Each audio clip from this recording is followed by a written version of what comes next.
Je vous remercie beaucoup, intervenants des tables rondes et puis même ceux qui ont apporté leur contribution ou posé leurs questions depuis la salle. Euh, je retiens pour commencer que la question du lobbying, pour parler en français, est évidemment quelque chose d'important, mais moi je ne me fais pas d'illusions. Nous avons effectivement moins de moyens que ce que les organisations patronales peuvent mettre en place. D'ailleurs, je ne suis pas sûr qu'à ce stade, le positionnement de CESFRANCE soit une organisation patronale. Enfin, je suis même sûr de l'inverse, n'est-ce pas Hugues, n'est-ce pas aussi nos camarades du MIF, mais je sais qu'on peut, sans être aussi puissant, être un peu plus pénible. Voilà. Pour ça, il faut avoir un peu plus de moyens, sans aucun doute, mais pour revenir à ce qui a été dit par d'autres, moi je crois surtout d'abord au fait d'avoir des objectifs clairs, en fait. Et c'est ce qui nous fait un peu défaut aujourd'hui, peut-être dans toute l'ESS rassemblée, c'est avoir des objectifs clairs.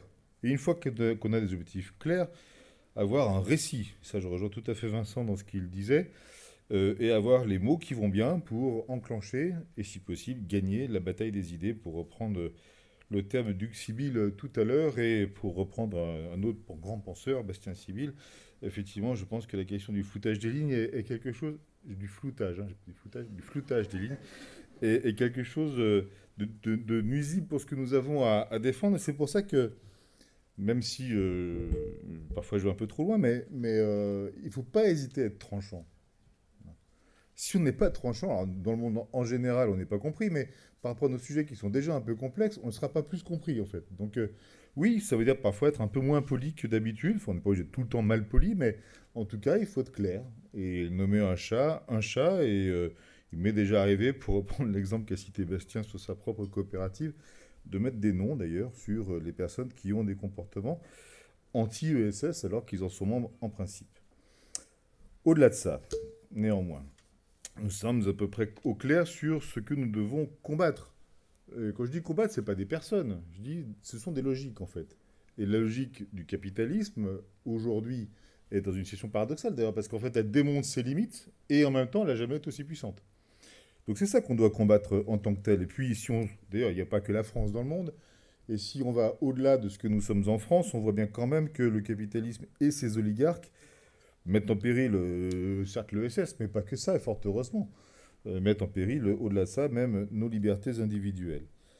L'économie conventionnelle, moi je préfère conventionnelle effectivement, parce que j'ai un double sens qui me plaît bien, fondée sur l'exploitation sans limite des ressources humaines et naturelles pour assouvir la marche sans fin de la croissance économique, a démontré son insoutenabilité, mais pour autant le capitalisme se régénère beaucoup plus vite que nous en fait. Et c'est là sa grande force, et c'est là qu'est notre grande faiblesse. Alors heureusement, parce que ça a été dit un peu en filigrane sur les débats qu'il peut y avoir dans le monde de l'entreprise, moi je me réjouis que le monde de l'entreprise évolue, à côté de l'ESS. Il faut que ce monde de l'entreprise évolue. Il n'évolue pas toujours sans contrainte, sous la contrainte sociale déjà pour commencer, et notamment celle des jeunes générations, mais pas seulement, celle des consommateurs également, qui poussent le monde de l'entreprise à évoluer. Donc le monde de l'entreprise évolue dans son propre intérêt, assurément. Par contre, il évolue enfin non, heureusement qu'il évolue par ailleurs plus vite que les politiques publiques qui nous concernent au passage. Alors moi, je n'ai pas d'état d'âme, il faut débattre, essayer d'inspirer, travailler ensemble, collaborer, faire des alliances pour que l'économie aille dans le bon sens, celui de la durabilité et de la soutenabilité. Mais je pense non seulement qu'il ne faut pas flouter les lignes, mais qu'il ne faut pas trop attendre non plus. Pas trop se regarder entre nous, débattre à non plus finir sur le sexe des anges, qui n'existe pas par ailleurs, enfin c'est ce que je crois, car l'ESS, elle a sa force. Elle a l'inspiration, elle a les moyens d'agir plus grand d'ores et déjà. Encore faut-il qu'elle en prenne conscience. Pour être au grand rendez-vous des enjeux de notre temps, pour également avoir sa place dans des politiques d'intérêt général nouvelles, et pour être considéré comme un ensemble d'acteurs légitimes et nécessaires au développement économique et social, et malheureusement, ce n'est pas toujours le cas. Pour cela, nous devons mobiliser nos forces et nos moyens, constituer un écosystème plus cohérent qu'il ne l'est aujourd'hui, mobiliser des capacités d'investissement importantes. Je suis d'accord avec l'homme qui lèvera 1 milliard, pour ceux qui ont la ref. Il faudra aussi nous allier, sortir de nos couloirs de nage respectifs et parfois aussi de nos zones de confort, dépasser nos propres limites. la dispersion, l'inhibition, des capacités financières et technologiques qui ne sont pas toujours au cœur de nos activités alors qu'il le faudrait pour aller plus loin. Certaines de ces limites peuvent être levées par la puissance publique, à la faveur notamment des grands plans annoncés comme France 2030. Un jour, on en touchera un centime, j'espère. D'autres, enfin au moins, d'autres par les acteurs eux-mêmes. Et ça, c'est ça qui m'intéresse pour le moment, à vrai dire. Voilà, revendiquer de l'argent, aller en chercher, je sais le faire, d'autres savent le faire ici, il n'y a pas de problème. On essaiera d'y arriver. Mais moi, ce qui m'intéresse aussi, c'est ce que nous sommes capables de faire par nous-mêmes, en fait. D'ailleurs, c'est la seule façon d'être cohérent avec notre histoire. Si nous ne l'avions pas fait, ou si ceux qui étaient avant nous dans des responsabilités de nos organisations et entreprises ne l'avaient pas fait par eux-mêmes, en fait, ils n'en seraient pas bien loin non plus, en fait. Donc il faut que nous ayons conscience de ça, et moi je me refuse à être tout le temps en train de quémander de l'argent, de modifier un article de loi, etc. Il faut d'abord compter sur nous-mêmes. Et puis il s'agit d'être conquérant, donc savoir où nous voulons aller. Nous avons, je crois, plus que jamais notre place dans le progrès de notre pays, car ni l'État, ni le capitalisme ne peuvent, ni ne doivent tout faire. Nous agissons aux limites de l'État et du marché, comme nous pouvons parfois prolonger ou régénérer les services publics. Nous défrichons des nouveaux terrains, mais nous devons aussi influer sur la régulation publique. Nous innovons, de manière marginale, confidentielle parfois, mais aussi nous créons souvent les conditions d'un changement systémique. Pour toutes ces raisons, l'ESS doit incarner un pouvoir transformateur important et elle doit démontrer qu'un autre avenir est possible. Donc nous avons besoin de revendiquer ce pouvoir transformateur et de le démontrer. Je fais écho à ce que disait Claire Toury tout à l'heure. Notre performance à nous, parce que nous sommes performants, elle est par contre multifactorielle. Elle est économique, bien sûr, mais elle est aussi sociale, territoriale, environnementale, démocratique, et j'en passe. C'est d'ailleurs la raison pour laquelle ces différents facteurs de performance doivent se mesurer prioritairement par des outils qui nous soient spécifiques et le moins standardisés possible. Et Frédéric en parlait aussi tout à l'heure, je crois me souvenir. Il nous faut, parmi les entreprises de l'ESS, par exemple, des pionniers de la comptabilité alternative. On peut en parler longtemps, mais s'il n'y a pas des entreprises parmi nous qui décident, à côté sans doute de la comptabilité traditionnelle, de faire un deuxième exercice, ça coûte un peu plus cher peut-être, de faire un deuxième exercice pour voir comment leur activité peut être valorisée autrement, on n'avancera pas dans le plaidoyer. Si vous limitez, ça me concerne aussi à vrai dire, hein, mais si on ne s'y met pas, on n'avancera pas. De la même façon, il faut que nos chercheurs, et Peggy avait raison de faire appel aux chercheurs, il faut que nos chercheurs soient les inventeurs d'un outil de mesure ou d'une palette d'indicateurs de mesure de notre utilité sociale, environnementale et démocratique qui ne soit pas préformaté par et pour des cabinets de conseil. Parce que c'est ça qu'il y a derrière certains débats aujourd'hui sur la mesure de l'impact ou d'autres termes qui sont utilisés. Alors qu'est-ce que peut faire l'économie sociale et solidaire demain ? Assurément, je crois que vous l'avez démontré, elle ne peut pas se contenter de sa place actuelle. Le terme est maintenant banalisé, mais ce n'est pas effectivement ça ne peut pas être une sympathique alternative au capitalisme. C'est une économie politique. Donc c'est une économie qui se donne les moyens de changer la société. Elle a toujours été une économie politique. On a parfois tendance à l'oublier parce que ça ne se fait pas d'associer les deux termes en principe. Voilà. Ça ne se fait plus en tout cas. Mais il faut assumer le fait qu'une société où il y a plus d'ESS est une société potentiellement plus démocratique, plus juste, mieux préparée pour affronter et enrayer le dérèglement climatique. Une société de la prévenance, comme dirait le grand philosophe Pascal Michard.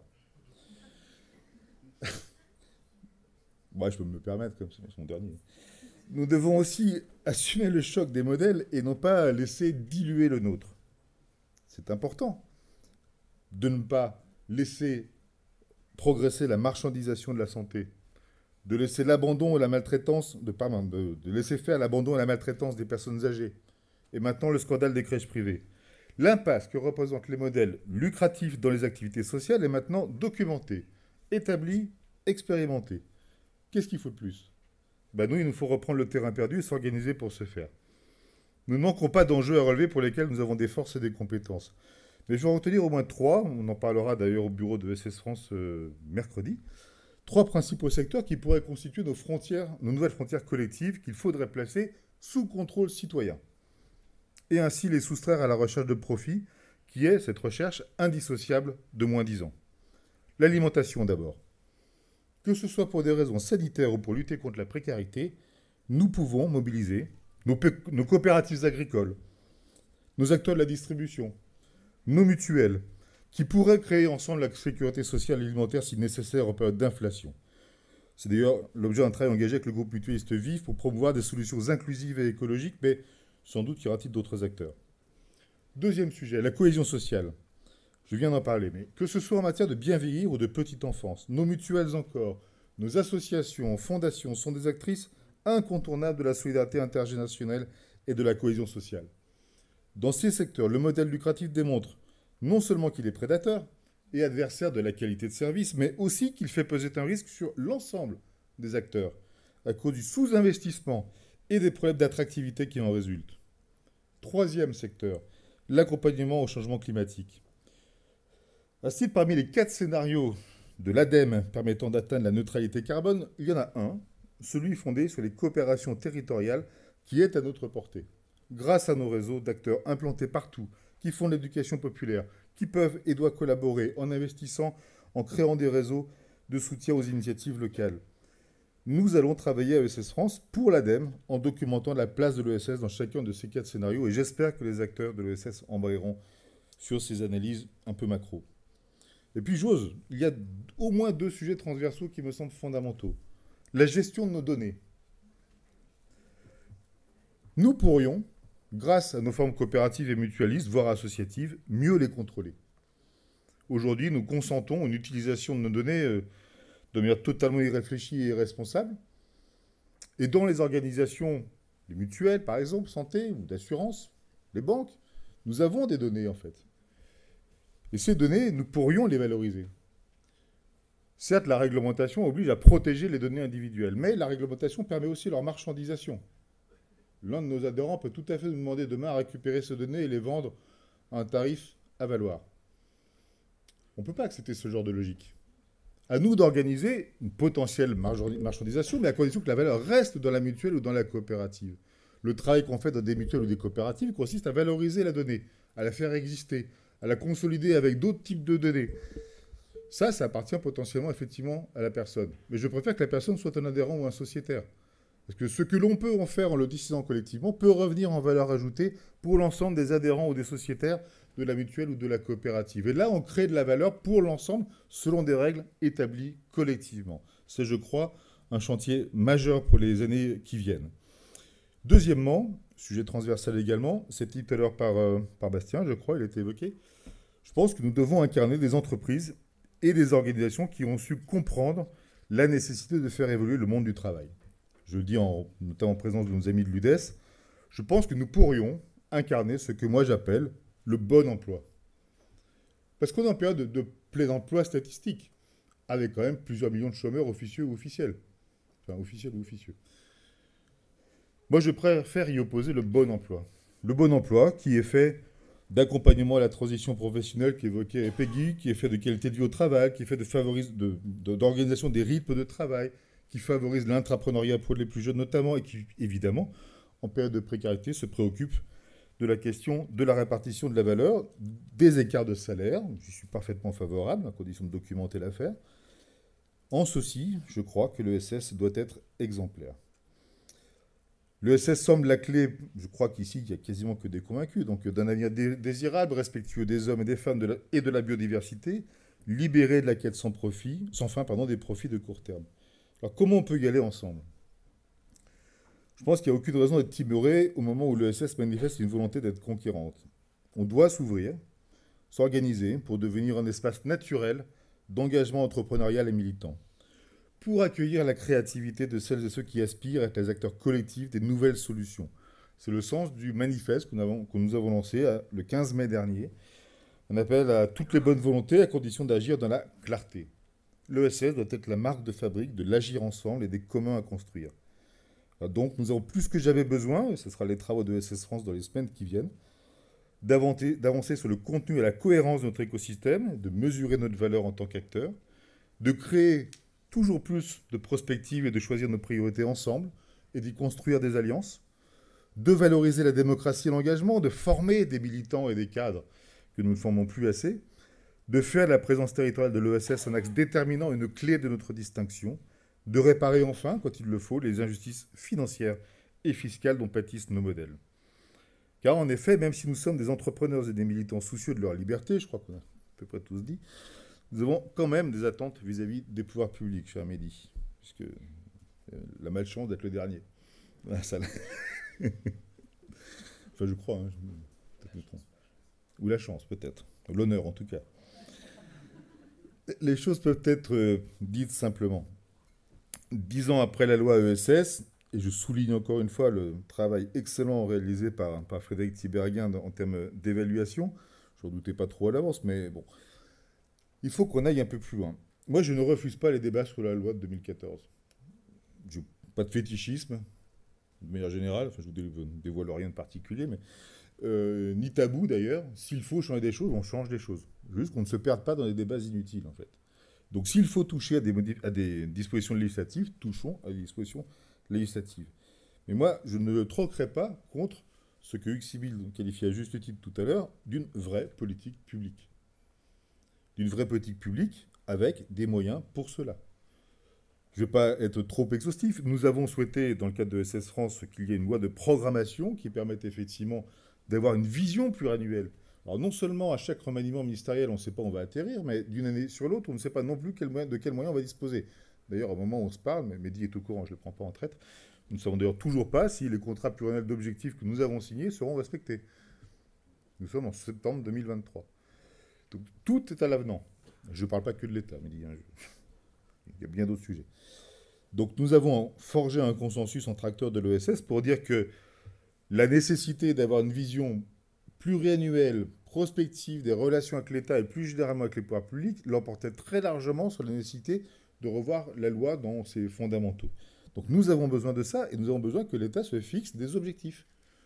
La politique publique en question. Moi, je proposerais volontiers à Olivier Grégoire de faire en sorte que d'ici juin 2024, nous puissions sceller cette alliance entre l'État et les acteurs de l'ESS avec une programmation des moyens. On verra si c'est une loi ou un autre dispositif. Et une loi, me semble-t-il, serait plus rassurante pour les acteurs de l'ESS de façon à nous permettre d'avancer et de clarifier parfois aussi le rôle des acteurs.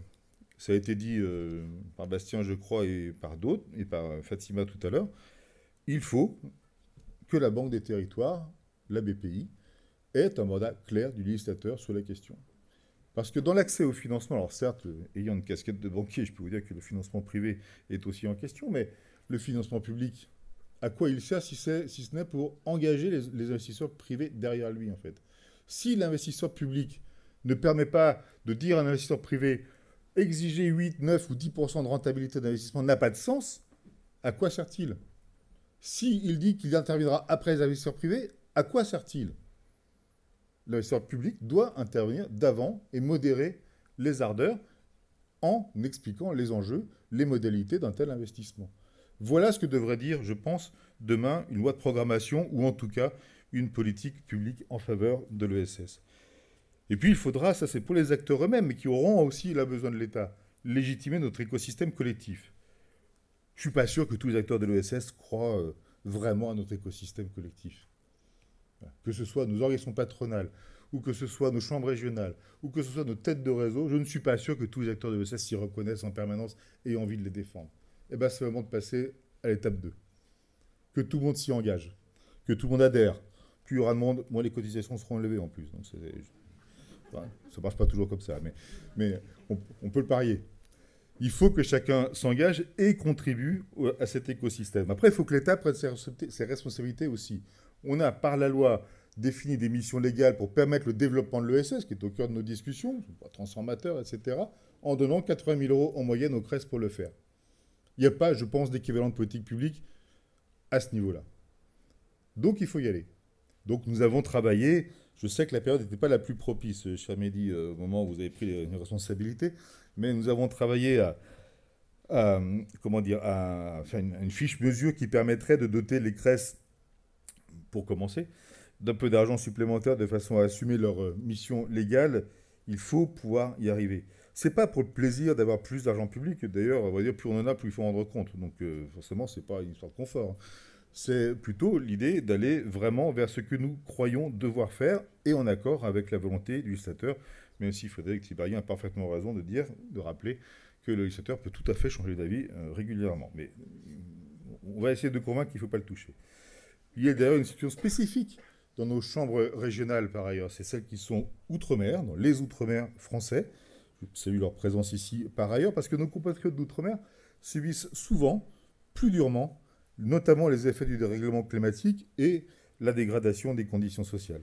On le voit à Mayotte, et je salue le travail de la délégation nationale à l'outre-mer, en ce sens. Autre sujet sur lequel nous avons besoin de l'État, France 2030. J'ai fait allusion en faisant une blague tout à l'heure, mais finalement le sujet est quand même sérieux.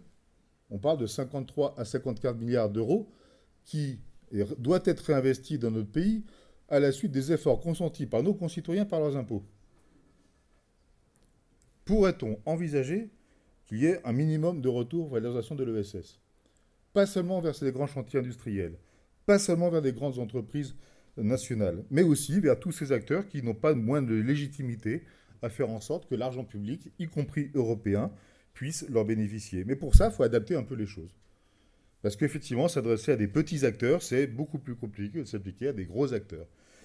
Et dans l'ESS, c'est encore plus compliqué parce qu'effectivement, on n'a pas à faire nécessairement, on en parlait juste avant, un écosystème consulaire ou de différentes organisations professionnelles qui vont aider les acteurs à déposer les dossiers, notamment pour l'argent européen dont il faut rendre compte, comme toujours, mais de manière encore plus technique. Et nous avons besoin, dans le cadre de France 2030, de crédits d'ingénierie qui permettront à ces acteurs de répondre, de s'allier pour bénéficier de fonds qui doivent légitimement leur revenir aussi. Je ne dis pas qu'il faut une thématique ESS nécessairement. Par contre, il ne faut pas que les acteurs de l'ESS soient exclus par principe ou de fait des appels à projets thématiques qui seront lancés, qui ont déjà été lancés. La constitution d'un fonds de conversion.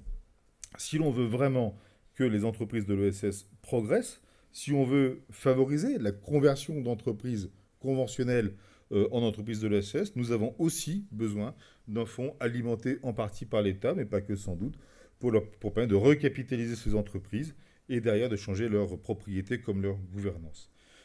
Je viens à un tout petit sujet, mais j'ai presque fini, qui a été évoqué tout à l'heure, notamment par Claire Toury, sur la question, le terme est technique, mais j'appelle ça la redevabilité de nos structures.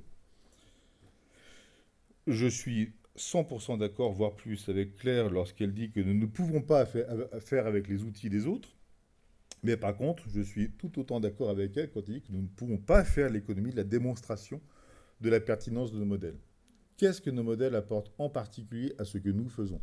Pourquoi d'ailleurs les avons-nous choisis? Parfois on en a hérité, on ne les a pas forcément choisis. Mais quel est le lien qui existe entre les modèles qu'on a choisis et la façon dont nous rendons le service que nous faisons, ou les services que nous rendons? Donc nous avons besoin, je crois, dans l'époque à laquelle nous vivons, nous avons besoin de convaincre une grande partie de la population qu'elle peut se convertir à l'ESS, qu'elle peut consommer, produire, qu'elle peut travailler dans l'ESS, grâce à des outils qui doivent permettre de comprendre très concrètement, en quelques points, pourquoi nous sommes différents des autres, pourquoi et dans quel objectif nous proposons aux personnes de s'intéresser à l'ESS sous une forme ou sous une autre. Donc on a besoin de ces outils un peu différents de reporting, d'évaluation, de révision, pour parler coopératif. Et puis, enfin, il faut placer, non, c'est pas tout à fait enfin, l'ESS au cœur des planifications. C'est une déception que nous avons par rapport à l'année qui vient de s'écouler avec l'ancien ministre avec laquelle nous travaillions au passé. C'est que nous n'avons jamais été invités, malgré le rattachement de l'ESS à la Première ministre, elle-même en charge de la planification écologique. Nous n'avons jamais été invités à aucun travail sur la planification écologique. Alors, si même les économistes orthodoxes disent que nous avons une place fondamentale de la transition écologique, il y a de quoi s'alarmer. Peut-être qu'on peut se dire que nous sommes trop faibles, peu compréhensibles, peu lisibles. Peut-être que certains acteurs de l'ESS ont surnagé, ont été auditionnés par je ne sais qui. Mais néanmoins, en tant qu'ESS, collectivement, nous n'avons jamais été associés à ça, alors que nous croyons à, non pas à la planification soviétique, mais à la programmation des efforts à fournir en fonction d'objectifs collectivement choisis. Et c'est ça que nous demandons, en fait. Nous voulons participer à l'avenir de la société, en fait. Nous en avons les moyens. Et nous pourrions, je crois, notamment au plus proche de nos concitoyens, tenir une place importante. Enfin, la ministre a dit tout à l'heure que l'Europe et l'international n'étaient pas forcément son horizon immédiat, même si elle se préoccupait de choses très pragmatiques. Je veux néanmoins lui dire, mais à vous dire à vous également, que les sujets européens internationaux sont toujours paradoxaux chez nous, en fait. On est très fiers d'inspirer le reste du monde, mais quand il s'agit de s'y investir un peu, oh, c'est loin, puis en plus ça coûte de l'argent, puis en plus il faut parler anglais, puis, ou espagnol, ou je sais pas, mais donc tout de suite ça devient pénible, il y a moins de candidats. On est à un moment décisif quand même. Personnellement, je ne crois pas que la reconnaissance internationale aura un grand effet sur l'économie sociale française, à vrai dire. Sauf à ce qu'on nous demande d'aider d'autres pays du monde à faire progresser l'économie sociale et solidaire. Ça, pour le coup, c'est possible, donc on va nous demander de l'argent, pour être clair. Mais par contre, je pense que la question de la reconnaissance européenne, elle, est plus fondamentale. Nous sommes un pays avancé en matière d'économie sociale et solidaire, donc je ne crois pas là non plus que nous serons les plus impactés en termes de dispositifs de promotion de l'économie sociale et solidaire. Néanmoins, ce qui se joue derrière, et c'est pour ça que la recommandation à ce stade est insuffisante, parce que la recommandation à ce stade est encore beaucoup trop centrée sur les activités d'inclusion sociale et d'accès au marché, et donc on n'est pas encore dans le même horizon qui est celui de l'ESS entre guillemets à la française, mais qui est l'ESS à l'espagnol, qui est l'ESS à la portugaise et quelques autres. Donc nous devons pousser le gouvernement français et les autres gouvernements concernés. Je regrette que Victor soit pas là aujourd'hui, mais je sais qu'on peut compter sur le gouvernement espagnol, en tout cas sur l'actuel, pour faire avancer les choses. J'espère que ça dure. Mais, enfin, ça je dis perso, hein, mais enfin, c'est factuel quand même. Donc il faut espérer qu'on pourra, dans les mois qui viennent, parce que c'est en ce moment que c'est en train de se jouer, qu'on pourra faire avancer ce projet de recommandation. Voilà ce que je voulais vous dire. Je pense que vous avez plus soif que moi, parce que moi j'ai pu boire de l'eau. Euh, Nous allons commencer le mois de l'ESS dans quelques semaines maintenant. C'est toujours placé en novembre, c'est toujours le meilleur mois de l'année en termes climatiques. Nous organiserons le lancement du mois de l'ESS le 6 novembre prochain. Je pense que si vous suivez CES France sur les réseaux sociaux, vous enverrez le programme. Nous le clôturerons comme chaque année à Dijon aux Journées de l'économie autrement les 24 et 25 novembre. Et dans quelques jours, quelques semaines, je ne sais plus, va sortir par ailleurs la tant attendue nouvelle édition de l'Atlas de l'ESS. Puisque malgré nos difficultés, cher Frédéric, à avoir de la statistique, nous arrivons quand même à faire des choses. Donc même si ce n'est pas l'INSEE qui met son tampon dessus, quoi qu'il y ait quand même, je crois, de mémoire, nous arrivons quand même à sortir quelque chose. Et puis, en 2024, j'attire votre attention sur le Forum national de l'ESS du 30 janvier au 1er février 2024, à New York bien évidemment, qui est une formidable vitrine des initiatives de l'ESS dans les territoires. Et puis le congrès qui marquera les 10 ans de la loi ESS les 12 et 13 juin 2024 sera, je pense, j'espère, un grand moment, pas pour célébrer la loi pour la loi, mais pour, si possible, marquer une étape importante dans les nouveaux objectifs que nous voulons nous donner à la suite de cet élan collectif pour l'ESS.